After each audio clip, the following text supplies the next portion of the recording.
Hey everyone, I wanted to go over a little something on my whiteboard here, and sorry for all this mumble jumbo, but I wanted to show you what goes on in my brain and how to go about getting leads on the phone, and exactly what to say, how to overcome it, and basically exactly what made me successful when I first started making phone calls. Now, it is not easy whatsoever, so that's why I wanted to break it down for you a little bit on what this whiteboard is like.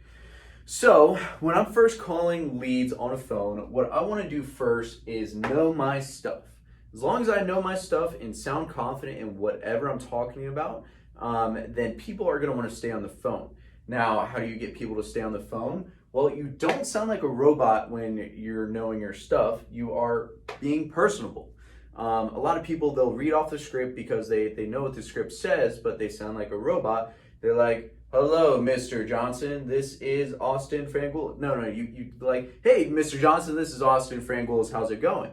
So you want to be that personable person, because if you are, then people are going to like you a little bit better. And then biggest thing here is you don't want to sound like a salesperson. When you sound like a salesperson, people are not going to be receptive to what you're trying to do here. And I'm not trying to sell someone on, like, let's just say a house. I'm trying to sell them that they want my help. And how do I do that? What I first got to do is make a connection with them. I'm not even going to talk about why they need my help. I need to make a connection with them and be personable with them, because if I could do that, then they're most likely going to stay on the phone with me. And then from that point, then I can kind of slide into there why they need my help and get them from that point. So if I can make a connection in some odd fashion, doesn't have to be real estate whatsoever. A lot of the times I'll talk about my life experiences, just the weather outside, something short term that I can actually pull out and say, somehow bring out that they love the Philadelphia Eagles just like I do. And at that point, that's our connection. I'm going to talk about the Eagles. I'm like, "Yo, did you see the game last night?" Because that's our quick connection. And when we make that connection, it's actually going to lead to earning their trust. And that is the biggest thing here. If we earn their trust, then you are going to sell them on whatever you need, whether it's houses, cars, love, whatever it is. You make a connection with them and earn their trust, they're going to want to be with you. And this always applies calling leads on the phone. Well, when we make that connection, what we've got to do next is make sure it's personable. We don't want to just sound like we're making a connection to make a connection. You know, as a realtor, you have to know a lot about, a little bit about everything. You basically need to know if this guy likes trucks, this guy likes airplanes, and this guy likes ballet for some odd reason. You got to be able to talk about all three of them. If you can talk about all three of them and actually generally show that you know a little bit about all of them and can actually talk about it, then you're going to keep these connections and earn their trust. But if you cannot keep that connection, this lead is going to disappear. And if you can't keep this connection, that guy's going to disappear as well. So what you have to do is make sure you can keep those connections and talk about it and get people to talk about themselves. Because if I can snag that, then I am going to snag them on being my client. And that's the biggest thing. Now, something that you have to do is you have to overcome their objections. Overcoming objections is not the easiest thing whatsoever. It is definitely very, very hard. But there's a couple keys that you can actually unlock some of this with. So overcoming objections, what you want to do is keep them talking. Just don't shut down when they give you this objection. Because if you keep talking and ask the questions, then what you're going to do is you're going to pull out more info. And when you pull out more info, you're going to find out how you can help them. So when you're doing this and you can find out how you can help them, well, now with all this, when you pull out more info, you can also make a connection. And when you make this connection, you earn their trust. But now I could find out how I can help them. And now at this point, I found a way in to selling them on, like, helping them find a house. So if I find the info that I need and just keep asking them questions, then that's how I'm going to be successful. The people who aren't successful are the people that shut down. Immediately they get an objection. Everyone gets objections. Sometimes they are, "I'm on the phone driving." Sometimes it's saying, "Hey, I just can't talk right now." And then you got to find a way to keep them talking, keep asking questions, or find a better time to talk later. And sometimes you have to do that because they're like, hey, I'm at the doctor's right now. It's like, yikes, yeah, I totally understand. Hey, are you free in about like an hour and a half? They'll say, yes, great, I will talk to you then. And then you keep calling at that point. So that's really the only objection that I haven't found how to overcome. But a lot of times I'll try to keep them talking, even if they're like, well, I'm driving right now, I can't talk. Well, it's like, you just answered the phone while I called you, so clearly you can talk on the phone. So then you get it, just keep talking, you kind of avoid it, and then just keep on going, keep asking the questions, because if I can find out how they need my help, then that is my way in of them staying as my client.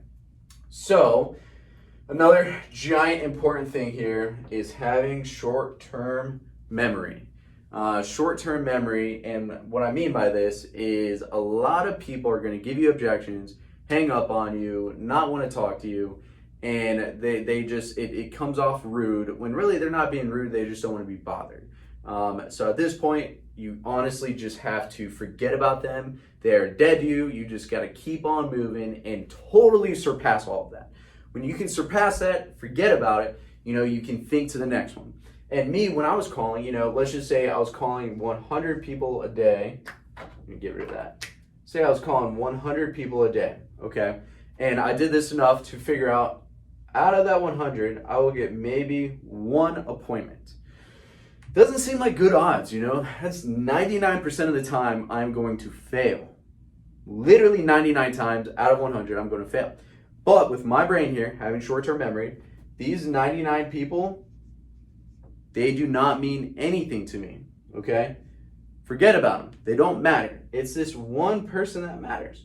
When you sell one house a month, let's just say a $200,000 house, and you make $6,000 off of it, this one person helped you make your $6,000. Well, you do that times 12 for a year, and now that $6,000 person once a month is now going to turn you into a $72,000 agent every year. So $72K a year is actually pretty nice money, and I'll take that all day. And that's really just selling one person a house once per month. Well, you do the numbers. If it took 100 people to figure out I get one person out of it, then why don't I bump those numbers up to 200 or even 300? Because if this turns into 3 and I get 3 per month, times 72, and now we're talking over 220,000 a year. And this is the exact formula I did. I figured out how many people it took to get to that one. When I figured that point out, I was like, okay, let me double and triple what I'm doing now, because obviously it's all a math equation. It works out. The 72K a year is now times 3 because now I'm doing triple the amount of work. And then it worked out from that point. And in the very beginning, when I was getting that one person, I was just hand dialing every single person, calling my leads that way. But then I implemented other stuff to work smarter, not harder. And even though I was doing triple the amount of work, I implemented Mojo, the dialer, to where now I could call triple the amount of people, and it keeps on going through my list every single time. So now I could call 300 people a day compared to 100 people a day and close 3 deals a month compared to just 1 deal a month. So where I now was making over 200 grand a year compared to 72,000 a year. And this is all exactly what happened to me. So know your stuff, say with confidence, because then people will trust you, okay? Don't be a robot, be personable, and then people will trust you. When people got your trust, they're gonna wanna work with you, all right? You're not a salesperson. Even though you are, you don't want them to think that all you wanna do is sell them. A lot of times I'll tell my people, look, I'm looking out for you like as if you were my friend and your money was my own. At this point, I earn their trust, and that's all I need, because then I end up helping them, which I genuinely want to do, and lucky enough for me, I make money off of it. So I don't want to come off as a salesperson. Salespeople are too pushy. At this point, you lost their trust. They don't want to talk to you. Completely avoid that. So then, when you're not a salesperson, you want to help them. Well, you show them how you can help them. And how do I show them? Well, they're going to give you an objection, because obviously I have to show them now. And then I want to keep them talking and don't want them to stop talking.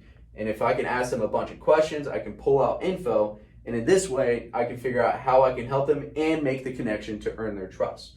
And with all of that and having important short-term memory, now I can really sell some houses or do whatever my plans were. whether it is go sell a house, sell mortgages, sell title, whatever it is out there, you can do that with this formula right here. Know your stuff, be personal, don't act like a salesperson, make a connection, overcome objections, keep them talking, pull out info, show how you can help them, have short-term memory, and all of that will earn their trust, and you will be a rock star salesperson. So I hope that helps. Follow that formula. It is definitely not the easiest thing out there, but you just got to keep on hustling and keep on the grind and always have this short-term memory, because all it takes for me is that one, and I'm happy.